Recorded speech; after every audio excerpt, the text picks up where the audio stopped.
Welcome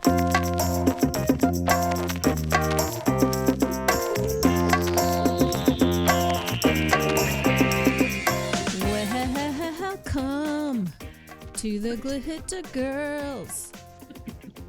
We are the Glitter Boom Girls show. That was my terrible attempt at the Three's Company theme. Yeah, I'm Robbie Ann McPherson on the East Coast.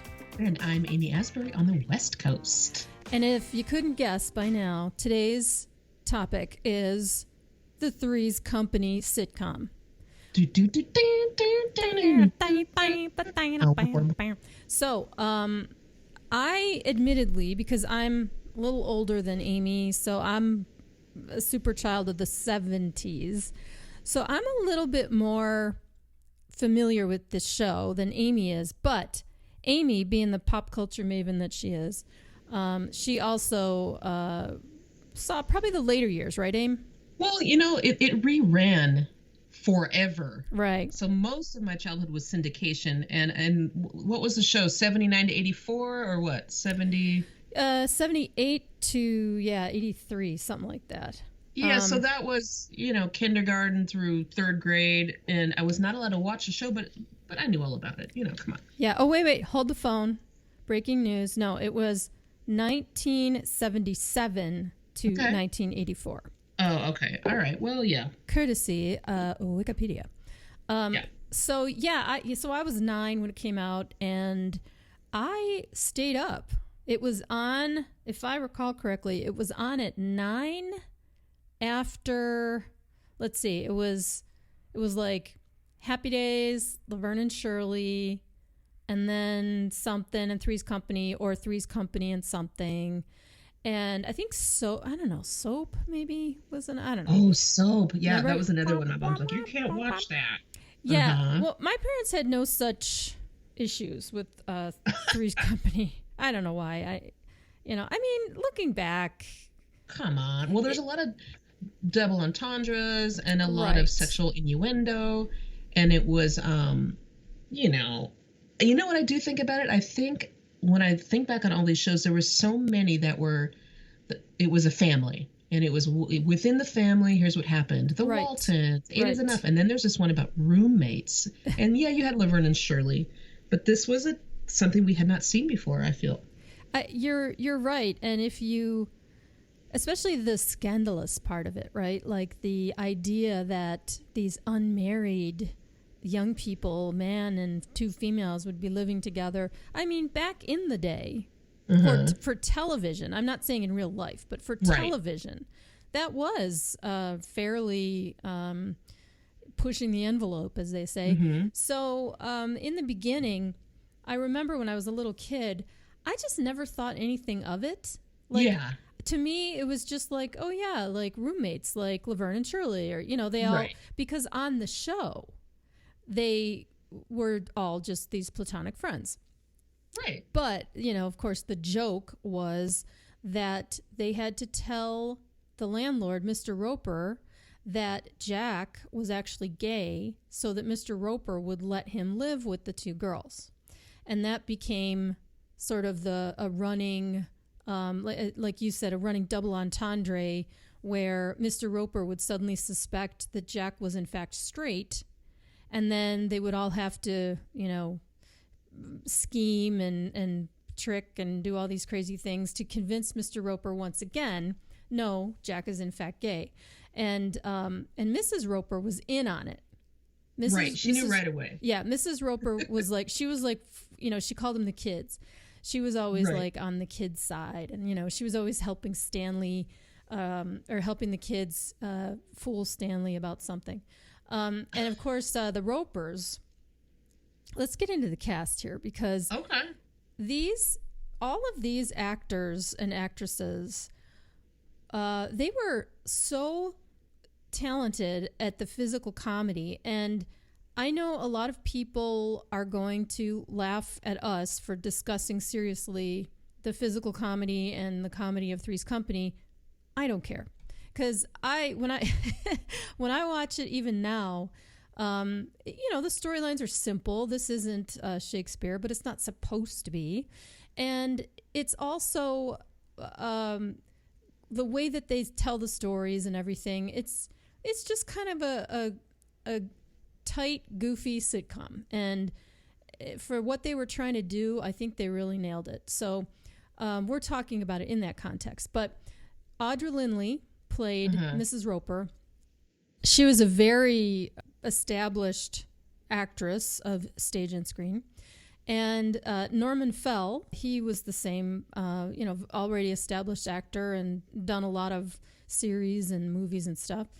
And Suzanne Summers, which by now everyone knows her today, I think, as like this entrepreneur, purveyor of the Thigh Master. Yes, it's all about the Thigh Master, and books and all that kind of stuff. And Joyce DeWitt, who she was a fairly serious actress at the time, not well known, but she was doing stage and stuff like that. And then the guy that the show basically hung on and was built around was John Ritter. Oh. I mean, R.I.P., just a beloved person. He's so beloved to this day. And if you watch the old shows and you watch just for his physical comedy, his reactions, his body language, falling over stuff, he was such a master of the pratfall. The show, I think, really was all about him. And not to take a thing away from the female actresses either, because Joyce DeWitt was usually the one that would, when I was a kid, I would just bust out laughing at the stuff she did. Well, she was she played like the rational character. Right. Right. And she worked at like the flower shop, the arcade flower shop or something, and she loved plants. Yeah. Or, wasn't she? Isn't that what she did? Yep. The flower shop? She worked at the flower shop. And when I was little, I thought that I was going to grow up to be like this. Like all these shows, I thought, I'm going to grow up and I'm going to live with my friends for a while and we're going to run down to the Regal Beagle, Well, you didn't, though? Because I did. I lived a total Three's Company existence, and it was so much fun. Now tell me about that. Tell me about your Three's Company name. Well, I actually did live with actual gay guys usually, but there were times when I lived with straight guys, waiters and servers. I lived in a big house with a bunch of my male servers, and then I moved into a very Three's Company apartment with my gay friend and another girl. But it was mostly, I think it was two Chrissys and a Jack because I was like, woohoo. But I lived in a ton of roommate situations like this, but it was not the same stigma because it was the 90s and people were like, and it was in LA, so they were like, sure, come on in, everybody. And if anything, they're like, you're straight? What the hell? What's that all about? What's wrong with you? I definitely had roommates, and I had a lot of fun. My college roommate, Janet, shout out Janet. We actually had a great time living in an apartment here in Buffalo when I was going to college. So, yeah, I guess I did. I mean, it was just the two of us. And in fact, Janet and I used to joke all the time about running down to the Regal Beagle. And the Regal Beagle, to us, was this scary, weirdo, like punk rock bar in Buffalo, which is still here. It was called at the time the old Pink Flamingo. Oh my goodness. Pink Flamingo, yeah. Now they tacked the old on it when a different Pink Flamingo club opened up. That was the new Pink. But you would go, I mean, this place, it's legendary in Buffalo. Wow. It's small and the walls are covered with graffiti and all kinds of stuff. The bathrooms are maybe the scariest place on earth, but they have the most fantastic steak sandwiches you'll ever eat. And the drinks are cheap, and they have a pool table. And very Regal Beagle. Wait, did Regal Beagle have a pool table? I feel like it was like a leather, tufted leather seats. Yeah. Like red, was that right? Yeah, Regal Beagle was like a pub. It was a pub. From what I've read, they based it, or it was inspired by the King's Head pub in Santa Monica, which I have been to. You've been there too, yeah? So have I. And you know what? A lot of my childhood was spent in Santa Monica. So this was the show where when I looked at their front door, I thought, oh, I know exactly what's outside their front door. Like to me, I was like, oh, I know that area. When they're on the beach on the boardwalk, I thought, oh, okay. And Jack falls off his bike looking at two chicks. I'm like, I've been right there. Right. That's Dockweiler Beach, right? And in El Segundo. Oh, it is? I thought it was a Santa Monica pier. They did. Boardwalk. Yeah, they showed part when he falls off his bike. That's in El Segundo by Dockweiler Beach. But yes, they show them when they're at the carnival. They're on the Santa Monica pier. Right. So I've been there so many times. Yes. Sorry, breaking news. I was going to say, I don't know if our super fun listeners, by the way, we love you, if they know that when Jack is riding his bike and he turns to look at the brunette and then falls over in the sand, that brunette is actually Suzanne Summers in a wig. Stop the press. I know, right? Press is stopped. Cute. I know. I was like yesterday years old when I learned that. And my mind was blown. I love it. Yeah. I was like, oh my God, that was Suzanne Summers in a wig. Like I couldn't believe it. So I love that. And I think that the exterior of that apartment is on 4th Street in Santa Monica, which if you ever go down there. It is. Yeah. And that's, you can kind of figure out where it is. And I think it was actually a house exterior, like an old house, or it is now or something. But. Right. Yeah. And it's not like most sitcoms. The inside doesn't match the outside and stuff. But it's neat. It's neat. But it is cool to see the exterior. And the exterior from Google has not changed much. I'm afraid to give the address out. Don't disturb. It's a single-family home that was built in 1928. And they only briefly show it in the beginning, know. But obviously, don't go there and knock on the door. Don't be crazy. Yeah. Don't you knock on that door. That's right. It doesn't belong to you. I liked that I kind of got, because a lot of these shows, maybe Growing Pains or one of these other ones, I thought, what's outside the front door? I couldn't figure out what it looked like. Yeah. Family Ties. Where was it? But this one I was like, oh, I know where they are. So anyway, I did like that. And it did kind of fit their single life. Yes. And they show in the beginning, if you're wondering, the first couple seasons, if you watch the intro credits, when they show the Ropers, that's when they show the exterior of that house. And they sort of zoom in on the lower window because the Ropers were supposed to live below. And by the way, I found online somebody did a 3D rendering, like an architectural photo of the floor plan. Like so what it would look like? Yeah, I'm gonna load that up on our social media. We're on Instagram and Twitter, folks, and we have a website, glitterboomgirls.com. So we'll put that up on there. But the apartment itself, as far as I know, had the same sofa for all the seasons, gosh, right? All 8 seasons. I just remember these little orange round pillows. Yes. Yeah, the sofa, it was like cream and orange and brown. Well, it was cream and it had 3 cushions across and it was like these little starbursts. It was like a check pattern with a little starburst in the middle of each check or something like that. Very 70s. Yeah, very 70s.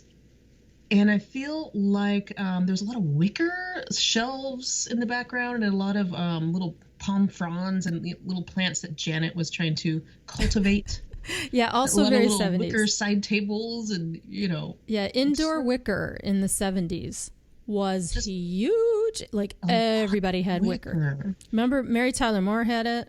They had they had a patterned wallpaper, which was kind of, I think, a little palm pattern, and a ton of pictures on the wall for being single. Because usually single people, you have one futon in the middle of the room and one light bulb hanging down, but they were pretty well decorated for being single folk partying around town. Yeah, and of course the apartment was Janet and Chrissy's first. And their female roommate moved out, and then the first episode, Jack falls asleep in their bathtub after a crazy party they had, and he, and it turns out he doesn't have a place to live, and blah blah blah. So the apartment would have been like a late 70s, mid 70s, late 70s professional girls' apartment, and Chrissy was a secretary Right. She was a secretary. Yeah, so Chrissy and Janet both had good jobs, Okay. Jack was not, he worked like odd jobs and stuff because he was in cooking school. He was in cooking school, and I think he was like staying at the YMCA or something like that. Right. Now, did Jack say, am I remembering this correctly? He was in the Navy and he was a cook in the Navy or something? Oh, yeah. He talked a lot. He references the Navy a lot. Yeah, like, oh, when I was in the Navy, this, that, and the other thing. And we saw Chrissy's dad. He was a priest. Yes, he was like he wasn't a priest, he was a preacher, because I think a priest can't get married or whatever, but I think he was that's like a right, Presbyterian. Right, he was like right, some kind of Presbyterian or like Baptist or something like that. And he was, so was he not another person they had to hide the roommate from for that reason? Yes. Was he very conservative? Okay, yeah. Yeah, in fact, a lot of the stories revolved around hiding the situation from somebody, one of their new boyfriends or somebody's parent. And yeah, in fact, I remember too, the guy who played Chrissy's dad came into our famous deli once. Oh, well, of course. I did not wait on him, but it was really funny because, and folks, check on our first pilot episode. You can hear all about how Amy and I met 20 odd years ago, waiting tables at a quote unquote famous deli in LA. And we waited on, I waited on John Ritter and his wife. Yeah. I think we talked about it. We have to tell that story again though in this episode. Okay. But I remember I was the person where people would come to me in the shake room, and they'd be like, Robbie, table 30, who is that? Right. And then I'd poke my head out and I'd be like, oh, he was the so-and-so guy on the Love Boat episode where the married couple was so I know, I have a thing for faces, and I would always know which, I might not know their name, and somebody came in once and was like, who's that guy? Who is he? I'm like, oh, that's the guy that played Chrissy's father on Three's Company. And they were like, damn, I knew it. It was pretty funny. That was you. So John Ritter. Mm-hmm. Now, I only remember him coming in the one time with his wife. Did you wait on him? I waited on them, yes. They were very kind. The thing I remember, they were just like polite as one is when they are eating at a restaurant, typically. Hey, not all of them were polite, okay? Hashtag Joe Don Baker. You know what? The funny thing I recall about this was that this is the only time the cooks came out from behind their little area. Yes. Because they flipped out over John Ritter. Right. Everybody else, there was adult film actors. I mean, there was every single beautiful woman coming through the doors, but they never left their spot and their same face with the cigarette hanging out of their mouth. They were always back there like, whatever, and so unimpressed. But when John Ritter came in, they lost it. Every single one of them came out into the deli and were like, oh. So anyway. Right. In fact, I went over and poured him and his beautiful wife, Amy Yasbeck, some coffee. And I said to him, I hope you don't mind. I mean, everyone knows who you guys are. And I said, everyone's freaking out. Would it be okay if the cooks came out and said hello to you? And I told him, I'm like, they never do this. And they didn't. Yeah. No, never. And I mean, rock stars came in there like super famous people, and they just couldn't give a rip. And here comes the one and only John Ritter. Everybody was freaking out. But then he was so incredibly humble, incredibly sweet. He was like touched, and he goes, oh my gosh, he said, it would be my pleasure. It would be my pleasure. And I sort of, I glanced at his wife because sometimes, right, especially with male celebrities, the female, the girlfriend or the wife, they get frustrated or they don't like it, or sometimes she was dying laughing. She just thought it was so cute. So then the cooks come out. And they're all like wringing their hands on their aprons. And the three of them all come out in a line, and they're all just like, we can't believe it. It's Jack Tripper. It's Jack Tripper. They were and he signed a bunch of stuff for them. And he was so nice. And celebrities, they can hide a lot, and many of them are 180 degrees from what they tell us they are. But I would bet a lot of money that he really was that wonderful person. So back to the actual show. Aim, do you have like a moment that you remember that, like when someone says Three's Company to you, which episode do you think of? What scene? What moment? You know, I think of the costuming on the show, the hair, and the sets. They all kind of blend together. But I think of Chrissy's ponytails, which she said she modeled her character. Suzanne Summers modeled Chrissy Snow after dogs, Afghan dogs in particular, and also looking at 2-year-olds, the way they kind of walked all hunched and cute. She kind of those were the two things that I noticed about her. Now wait a minute. We got to break that down a little. That is interesting. That is really interesting. She wasn't some deep method actor, you know. Right. She wasn't at the actor's studio and all of this, but she did say she based it on, she didn't want to be overly provocative, so she kind of wanted to be a little bit more innocent. And I remember reading that the producers were like, okay, stop with these ponytails. It's not a show about hair. And then they kind of looked out in the audience and everybody had a ponytail or something like that, to where she's like, is it really not about hair? But I loved looking at the shorts, the crazy outfits, the clogs, the clogs with socks. The clogs with socks and the little shorts and the halters and the crazy. I looked at their clothing a lot, and the characters.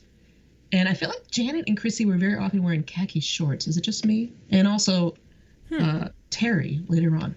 But yes. I looked as a whole at what they were wearing, all the physical comedy, that door in the kitchen that went back and forth. The swinging door, right. The swinging door. I remember kind of just Larry, the cheesy car salesman, and Mr. Furley in his ascots. So as a whole, I don't remember one episode. What about you? What was the one that you think of? I don't think of one episode. I think of lots of moments. Of course, the iconic opening of the first couple series, not the later series where they're at the zoo and stuff like that. I remember the zoo more. I remember Terri pretending she's a flamingo with her leg out. Right, with those. I remember them at that LA zoo by Griffith Park, or in Griffith Park. I remember that one. So you think of the beach one? Yeah, I think of the beach one because that was my introduction to the show. And I also think of the wardrobes. I thought in the first couple seasons that, especially the first season, the wardrobe that Suzanne Summers wore was so cool because she had she had a lot of tailored vests with a shirt underneath, like a button down or something, and the gauchos. The gauchos, that's what they were called. Otherwise known as culottes. I mean, with the boots, of course. That was so freaking hot and stylish when I was 9 or 10, and that was the thing that I would look up to. Like if Mom and I were in the supermarket or something and I saw a lady with, the gauchos and the boots, I'd be like, oh, and I just thought they were so glamorous. She wore a lot of turtlenecks. Yeah. And her pants were always tucked into the boots, mind you, that went up to the knee, and were very often high-heeled.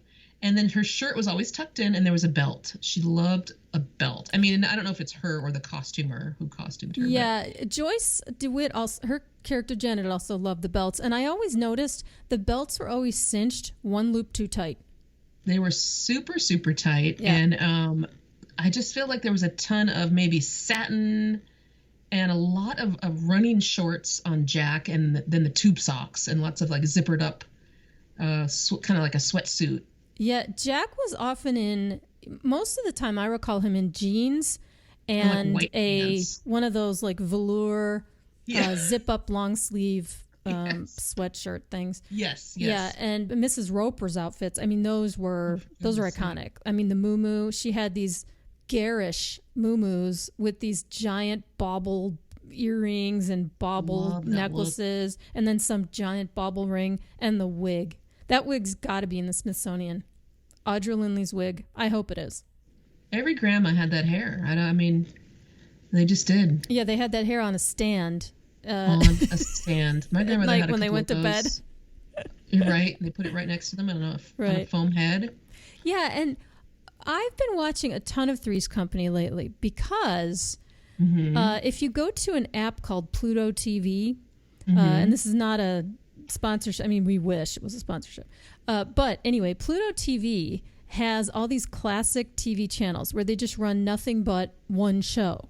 There's an Addams Family one, which I'm glued to a lot because the Addams Family, one of my favorites. Love that show. But they also have a Three's Company one. So I've been watching a lot of Three's Company. And the interesting thing about the Ropers storyline is the constant joke about how Stanley just never wants to get it on with Mrs. Roper. He has a headache. He's like, he kind of flipped the switch. Right. He always tells her he has a headache. And they're always just ragging on each other. But she's always this frustrated housewife, And so she was the Peg Bundy before Peg Bundy. Yes. Oh my God. That is seriously brilliant, Amy. She was Peg Bundy before. Yeah. Oh, you didn't? Regardless.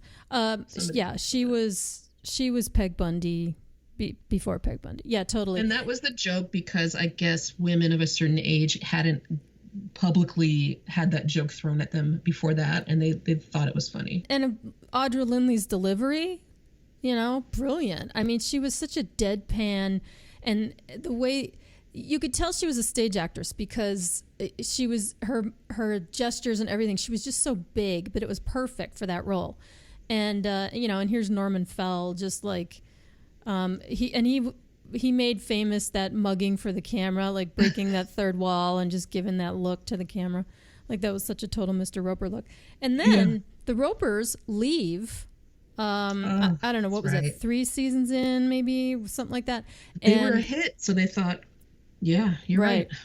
So then the network said, hey, let's give them their own show. So they gave them their own show, and they bring in the legendary Don Knotts as Mr. Furley, right? So the problem was the Ropers was not a hit. It just, that whole joke, it couldn't play on its own, I guess. But Mr. Furley was like, he was an instant classic. I mean, for whoever's idea it was to say, hey, let's get Don Knotts, I hope they got a promotion, because I always thought Mr. Furley was gay when I was a kid because of his outfits. Oh. Because a lot of gay men dressed like that in the 70s, which cracks me up because, I mean, wasn't he flamboyantly dressed? No.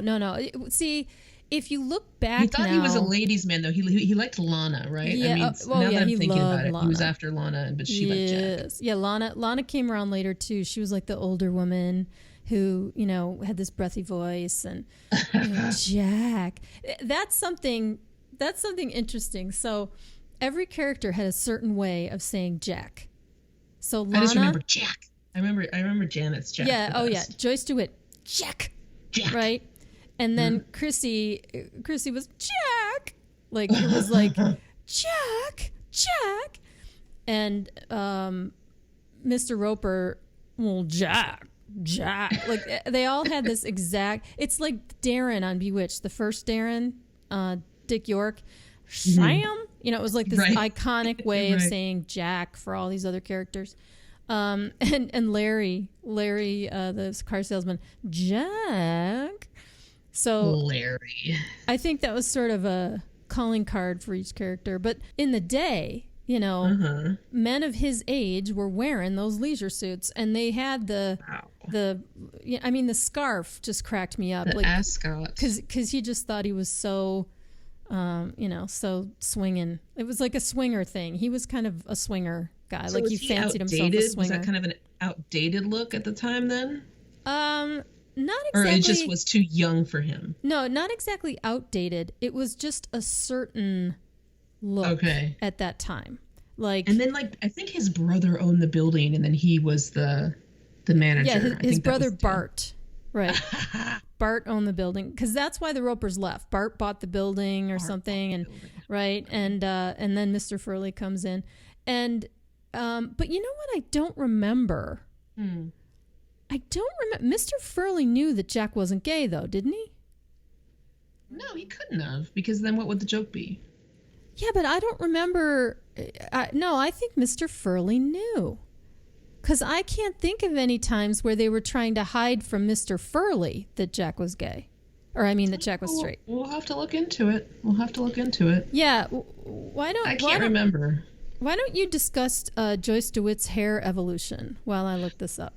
Well, guys, I don't remember the order of her hair because I saw all of these episodes. Oh, I do. Out of order. I'll give you the order. So the first one was the Dorothy Hamill kind of flipped? The first look was the short Dorothy Hamill little look.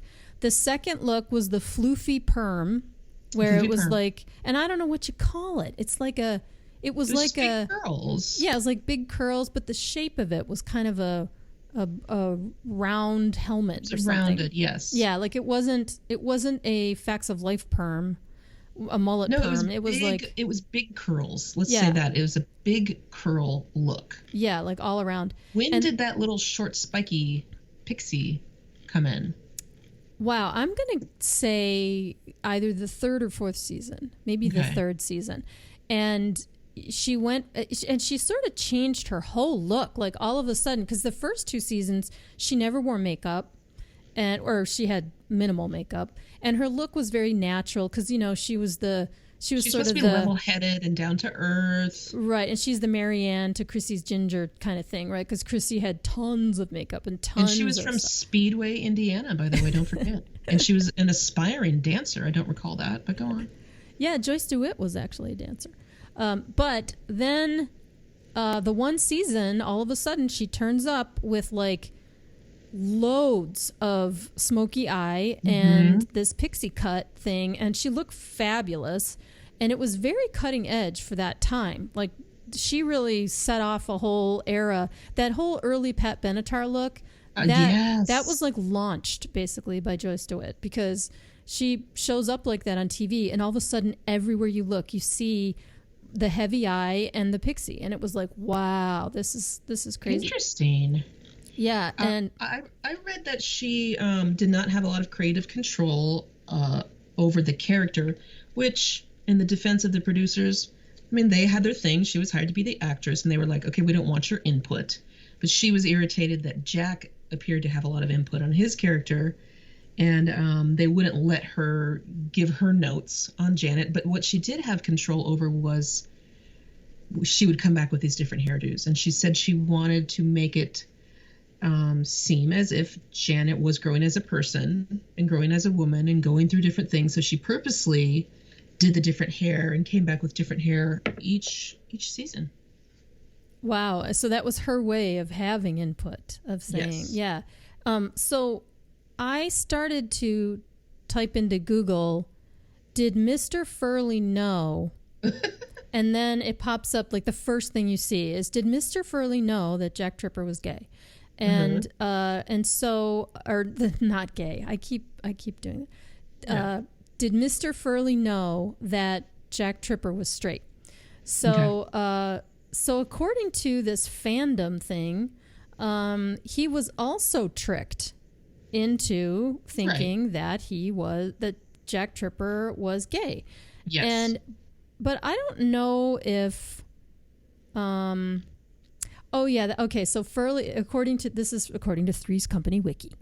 It says, Furley is also tricked into believing that Jack is gay in order for him to continue living with Janet and Chrissy. Also, like Roper, Furley liked to occasionally crack jokes about Jack at his expense. So after a few years of knowing Jack and the roommates, there's a confession. So Mr. Furley does kind of find out near the end. Wait, really? Yeah. And to your point, Amy, the Three's Company Wiki says Furley often wears outlandish leisure suits in very loud colors with ascots. Usually his shirts are very brightly colored. For his role as Mr. Furley, beginning with midway through the fourth season, Knott's first with the show, Mr. Furley began donning a toupee.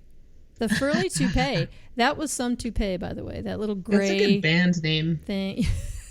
Furley's toupee. At the Troubadour. I did love Chrissy. And of course, many of us know there was contract disputes. And instead of getting, what was she making? 90 grand an episode, she wanted 135 or something, or maybe she was making 30. It was a lot less. There was a huge disparity. Suzanne Summers, after the second season, right? She was making $30,000 an episode, which was a lot in 1979, sure. whatever.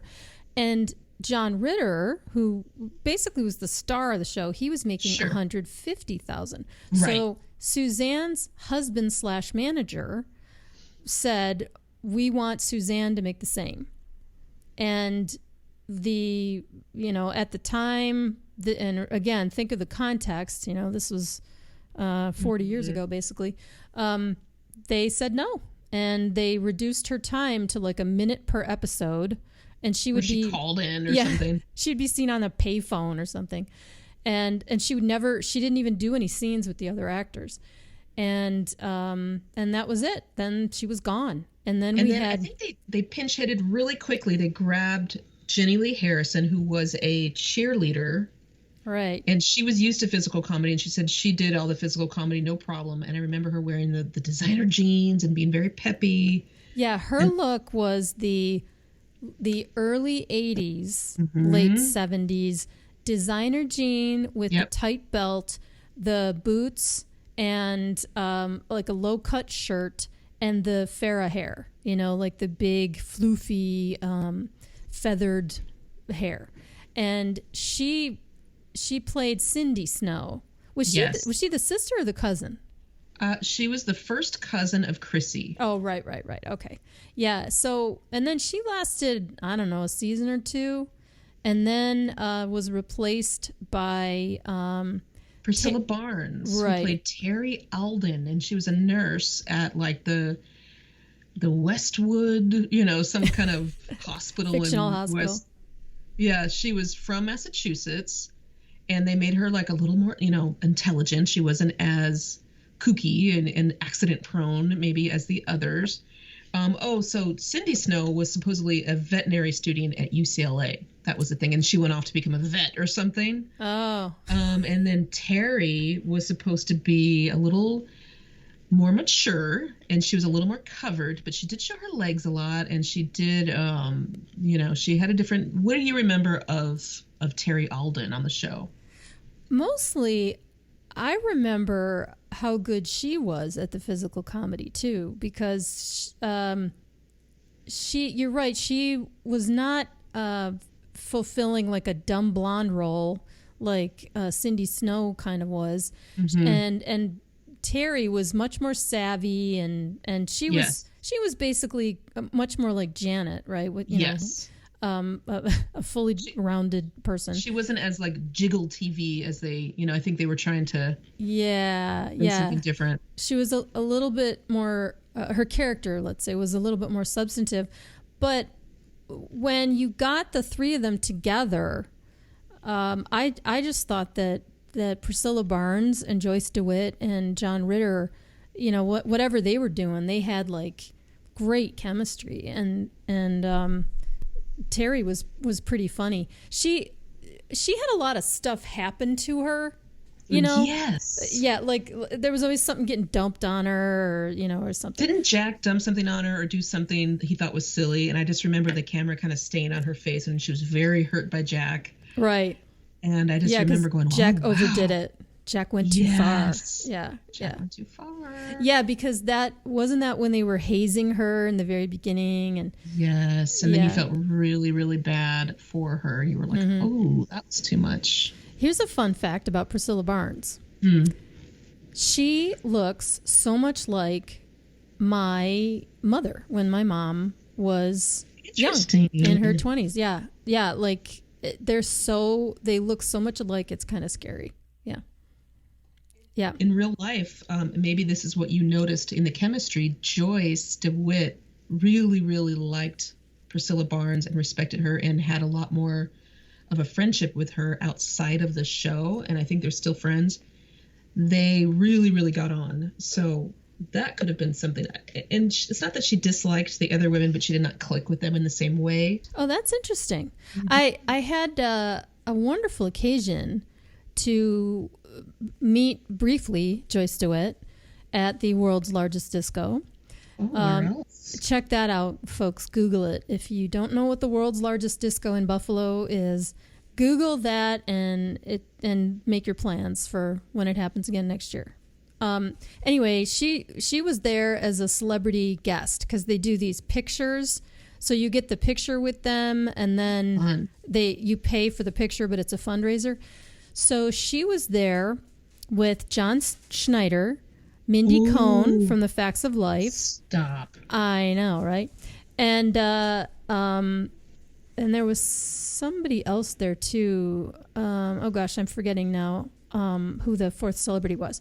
But anyway, so I was kind of backstage, which is sort of a long story, but in the little VIP area, and I asked if I could take a picture with them, and my friend was photographing stuff for the event.